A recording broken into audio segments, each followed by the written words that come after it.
10% dari PNS, 30% dari BUJT, 40% dari konsultan, misalnya tambah selanjutnya akademisi gitu ya. Maka seperti itu. Jadi artinya apa? Artinya dari situ kita bisa tahu yang mengisi ini memang dia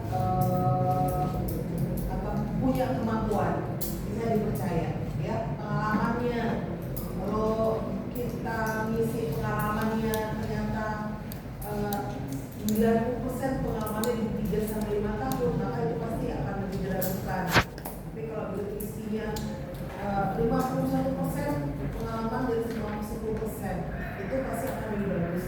Itulah statistik deskriptif, menjelaskan suatu keadaan ya, menjelaskan suatu keadaan. Ini memang juga akan saya coba kita untuk suatu statistik deskriptif. Baik teman-teman, sekarang yang saya mau sampaikan adalah bahwa dalam statistik itu juga mengenal apa dengan statistik inferensial ya.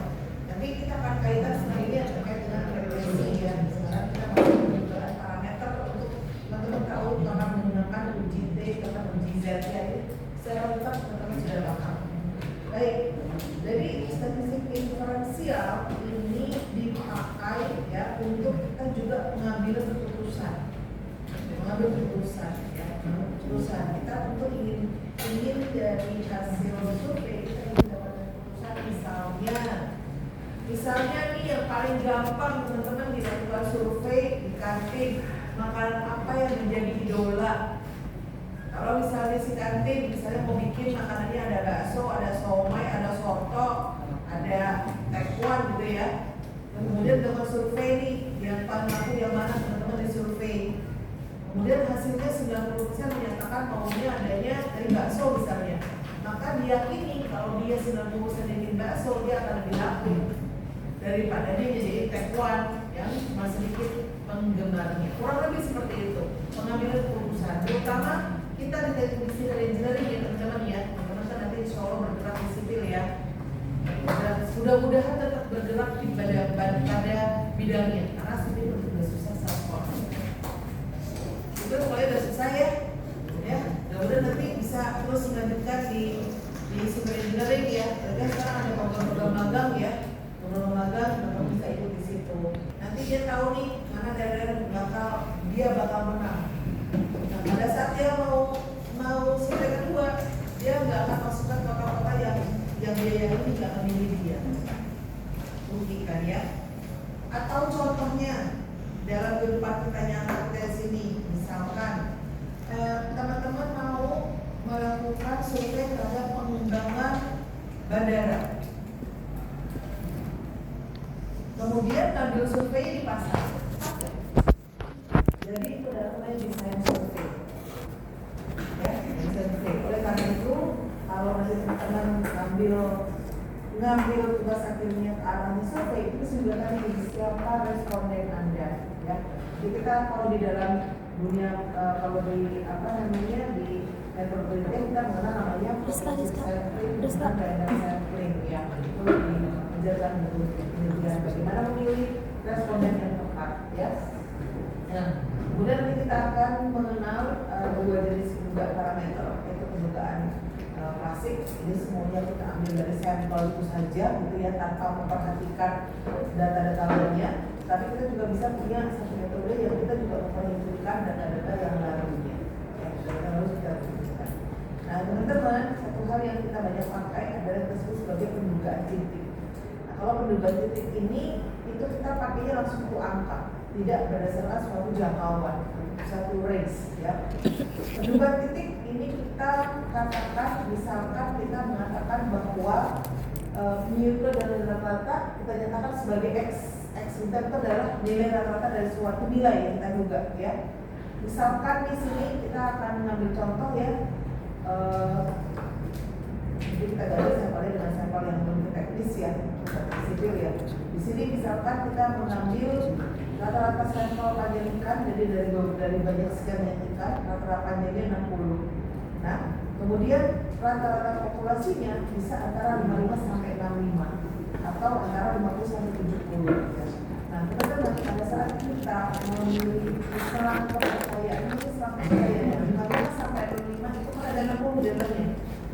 ya. 50 sampai 70 juga ada 60 dalamnya. Yang mana yang lebih besar serapnya? Yang mana yang lebih kita bisa meyakini? 55 sama 60 itu ada nilai tengahnya, ya. 50 sampai 70, 60 juga nilai tengahnya, ya. Biasanya kita akan sampaikan bahwa kalau kita makin kecil range kita, maka nanti level of confidence kita itu akan semakin besar. Jadi kita kaitkan dengan level of confidence nanti bertambah lagi, ya. Nah, ini adalah tadi untuk sel interval, ya. Sel interval kita mengenal batas bawah dan batas atas. Kalau tadi kita mengenal mu-nya kita kenal di angka 60. Ya, katakan kita sekarang ambil skalanya antara 55 sama 65. Maka 55 itu kita sebut sebagai L, batas bawah, dan 65 kita sebut sebagai batas atas. Kalau kita ambil 50-70, 50-nya low, ya, dan untuk batas atasnya adanya di 70. Nah, kemudian kita juga akan mengenal apa yang tadi adalah mu, ya, lambda atau mu di berbagai buku berarti suara berbeda-beda, teman-teman, ya. Teman-teman paham nggak artinya? Jadi kita selalu di dalam kita melakukan suatu pendugaan itu kita selalu akan punya namanya kepercayaan. Ya, kita yakin berapa persen, level of confidence namanya, level of confidence. Kalau kemarin di dalam kurva begini, teman-teman juga belajar kan? Antara 90, 66,65 itu kan saya percaya ini, ya. 25,8 berarti probabilitasnya berapa? Kalau untuk dia, kalau sekarang dia kita punya probabilitas 38,5, berarti sisanya dia ada di 66,5 probabilitas seperti ini. Kita juga punya satu kepercayaan lambdanya. Lambda itu nilainya beragam tergantung kita, biasanya tergantung dari kita mau pakai datanya di berapa persen, ya. Tetapi kalau kita punya lambdanya 0,1 berarti kita meyakini bahwa error yang terjadi itu hanya 10%. Hanya 10%. Hanya 10. Kalau ada 10 orang yang menjadi responden kita, hanya satu yang kita yakini dia tidak jawab dengan betul. Ya, lainnya kita anggap bisa bisa menjawab dengan betul, ya. Jadi selalu percaya 90% dalam hal ini. Nah, baik teman-teman, di ini tadi kita mengenal adanya penduga titik dan penduga selang. Penduga titik tadi langsung pada satu poin, ya. Penduga selang berarti pada satu interval, ya. Pada satu interval. Dan baik pada scientific maupun pada interval selang itu pasti akan ada errornya. Ya, kita lihat di sini dari pendugaan parameter. Kita mengenal pendugaan populasi dan sampel. Masih ingat bedanya populasi dan sampel? Masih ingat? Berdetail dari populasi dan sampel. Apa ya?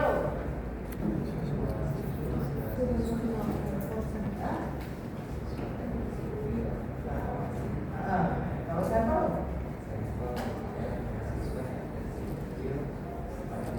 Yes. Populasi adalah besarnya. Dalam populasi ada populasi itu n-nya yang terbesar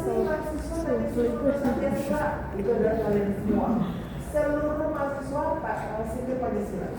Tapi kalau diambil sampelnya adalah mahasiswa statistik kelas A, berarti kalian adalah sampel.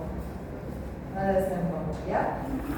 Nah, oleh karena itu ada perbedaan pendugaan parameter di dalam populasi maupun sampel. Ya, populasi itu sampel bagaimana jadinya? Dan populasi, ya. Di dalam populasi kita menghitung rata-rata sebagai ini. Di dalam sampel menjadi X rata-rata.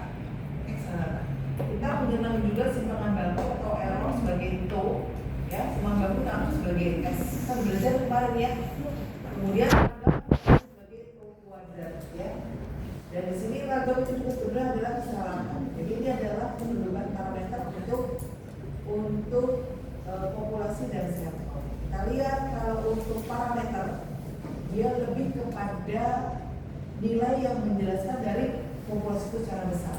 Sementara untuk statistik tadi lebih kepada satu sampel sendiri. Ingat bahwa yang namanya sampel itu a part of populasi, ya, populasi.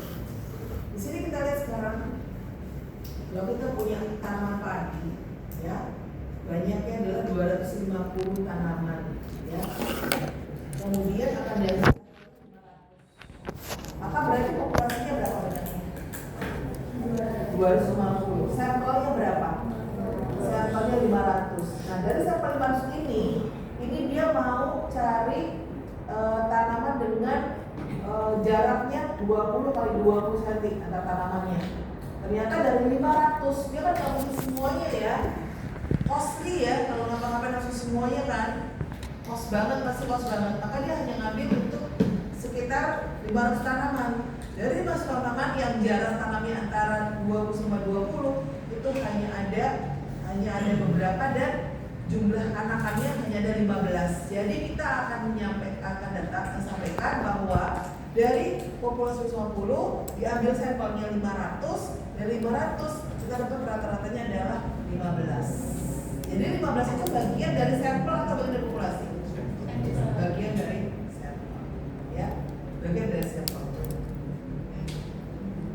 Ya, jadi kita menyatakan bahwa 15 itu sebagai penunjang titik karena kita dapatnya dari sampel. Ya. Nah, kemudian nilai dugaan untuk dari sisi tadi titik ya. Sekarang kita bicaranya dalam bentuk selang. Maksud selang. Ini selang tadi untuk apa gunanya? Untuk di populasi. Di populasi kita akan punya nilainya antara selangnya kan antara A, B, ya. Self of confidence-nya tadi adalah lambda. Lambda berarti dia level keyakinan adalah errornya adalah besar lambda, berarti keyakinannya adalah 1 min lambda kali 100%, ya. Jadi peluang antara A sampai B itu adalah 1 min lambda. Artinya nanti kita akan lihat bahwa dari pendugaan selang kita itu dia akan berada di antara 1 min lambda tadi. Kalau lambdanya dari 10 berarti dia akan ada di antara 90 atau di dalam selang A sampai B tadi, ya. Selang A sampai B disebut sebagai selang kepercayaan dari 1 min lambda sama 100% dan 1 min lambda ini disebut sebagai derajat keyakinan nilai A sama B disebut dengan batas atas dan batas bawah. Yang bisa batas bawah. Contoh di sini kalau kita punya batas bawahnya A, batas atasnya B, ya. Nilai titik tengahnya adalah X ya teman-teman. Titik tengah adalah X. Kemudian kita ambil errornya itu lambdanya kita ambil 5%. Lambdanya 5%, berarti selang confidence-nya 1 min lambda. 1 min 5%. Berarti nilai kepercayaan kita itu adalah 0,95. 0,95. Nah, ingat kita kan berada di titik, berarti kita belajar rumah normal ya. Berarti semuanya kita punya titik tengah. Titik tengah ini yang dari X ini kepada bawah, pada A, kepada B disebut sebagai standar error. Standar error itu bisa kita nyatakan sebagai tau X. Ini kita dapatkan dari nilai tau, ya, namanya dibagi dengan akar N. Akar N itu menunjukkan jumlah dari sampelnya, ya. Nah, teman-teman di dalam kita melakukan penunjukan parameter, teman-teman diminta untuk melakukan uji populasi, uji parameter. Ujinya ada 2.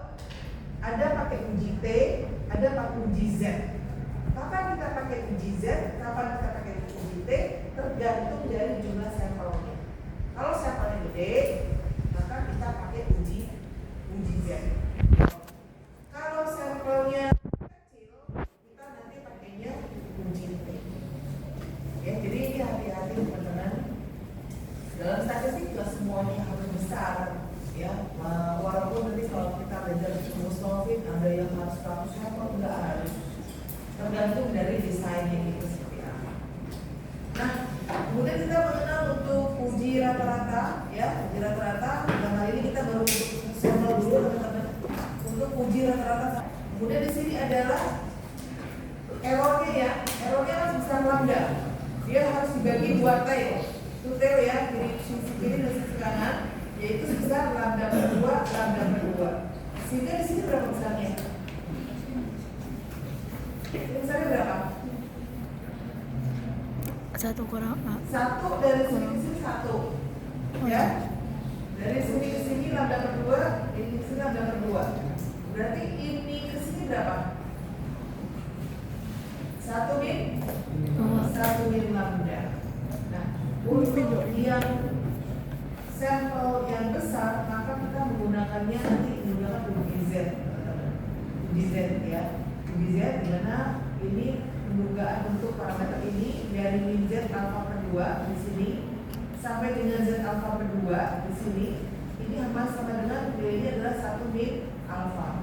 Ya, kalau kita Z ini nanti misalnya adalah X dibagi mu dibagi dengan tau X-nya, ya. Atau kalau kemudian kita jadikan rumus ini kita pindahkan, maka kita akan punya rumusnya seperti ini.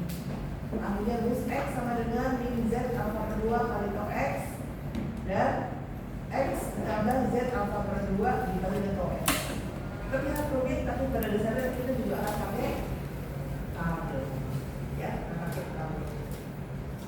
Contoh di sini kita ada itu adalah 2,6. Kalau katanya ngambil 2,6, ya. Dengan simpangan baku 0,3. Simpangan baku itu maksudnya gimana sih? Ada yang mau ingat nggak? Gimana simpangan baku itu? Berarti gimana simpangan baku itu gimana? Simpangan baku itu adalah plus minusnya, teman-teman. Jadi kalau rata-ratanya 2,6, simpangan bakunya 0,3, berarti nilainya akan berapa sama berapa? 2,3 sampai 2,9.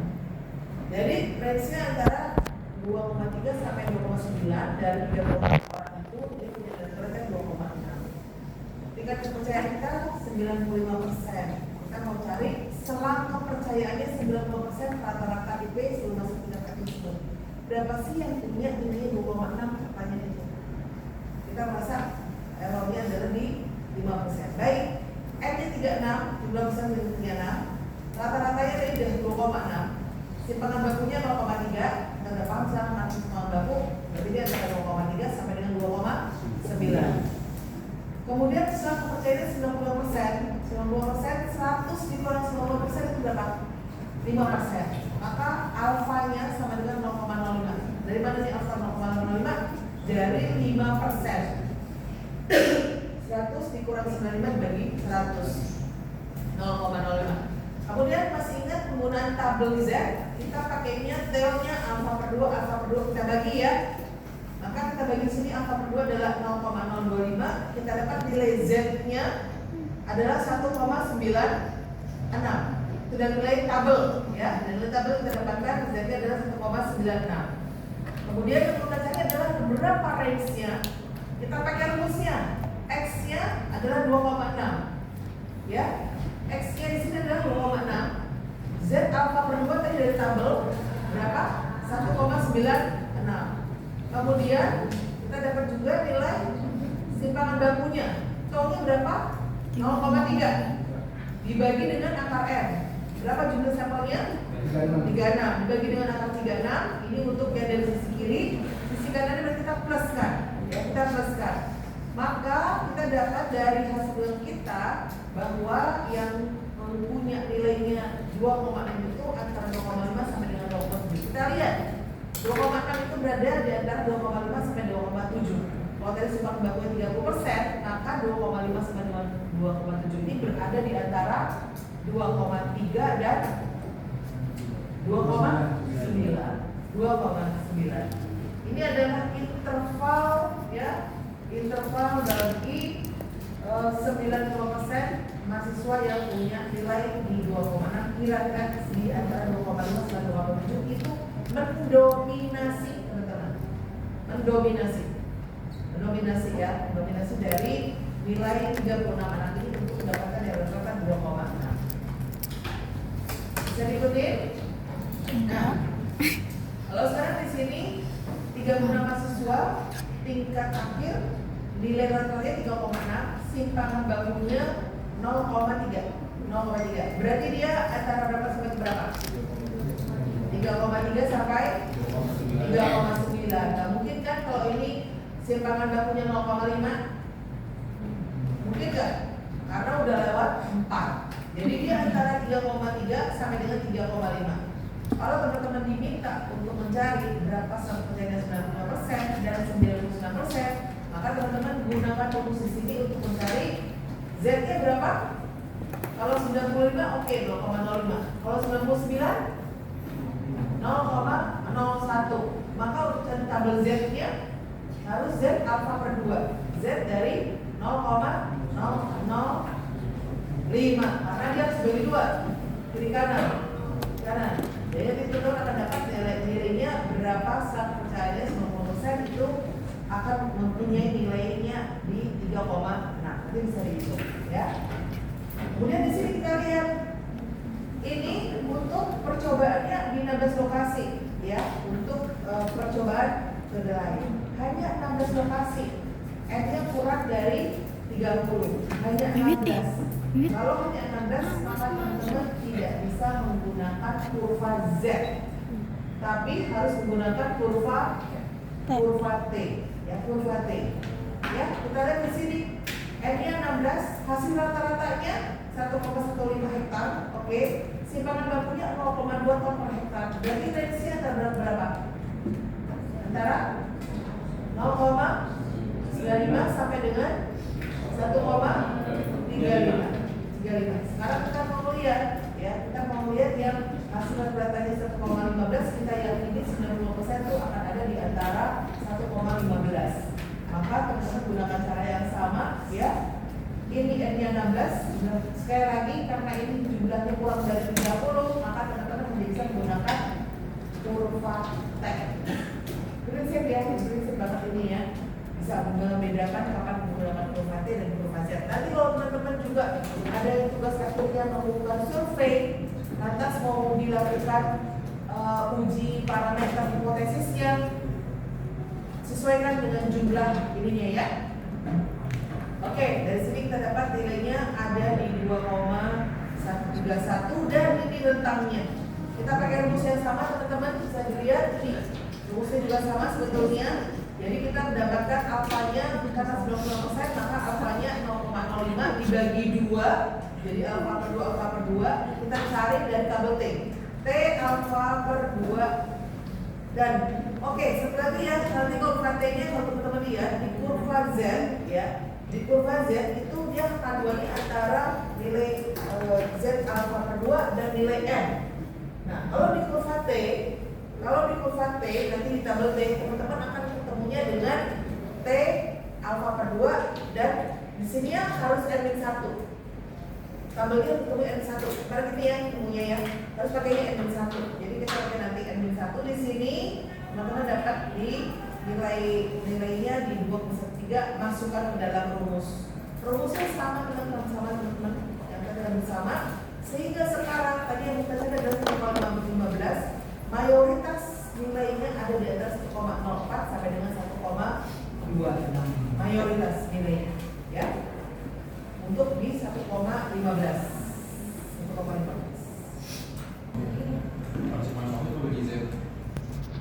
Juga sama. Di kurva PT juga ada ukuran baku. Sama, rumusnya sama. Jadi baik kurva Z maupun T itu variabelnya sama. Yang membedakan apa? Jumlah responden. Kalau responden besar, harus pakainya yang dari 30 ya. Harus pakai yang Z. Dia tetap ada rata-rata, dia tetap ada simpangan baku, dia tetap ada error. Ini sini ya, kalau kita lihat di sini. Ya, nonton ya. Gimana? Ini, ya. Apakah kau ada? Kau itu apa sih tadi? Untuk populasi ya. Kalau populasinya ada, dia harus pakai UIZ karena biasanya totalnya besar ya. Tapi kalau dia nggak ada, kita harus lihat apakah jumlah sampelnya itu lebih atau kurang dari 30. Tapi untuk variabelnya semuanya sama mas. Kesini arahnya. Sini. Simpangan baku kan toh. Ya, simpangan baku kan di dalam populasi bukan tuh. Tapi simpangan baku dalam sampel disebut sebagai S. Jadi kalau taunya nggak ada, berarti kan kita nggak bisa ikut pakai kurva Z ya. Harus pakai kurang lebih ini. Oke? Silakan ada lagi. Saya tahu masih bingung. hukum kita baru paham. Oh gini toh maksudnya. Karena di dalam statistik kan teman-teman harus bisa membuktikan ya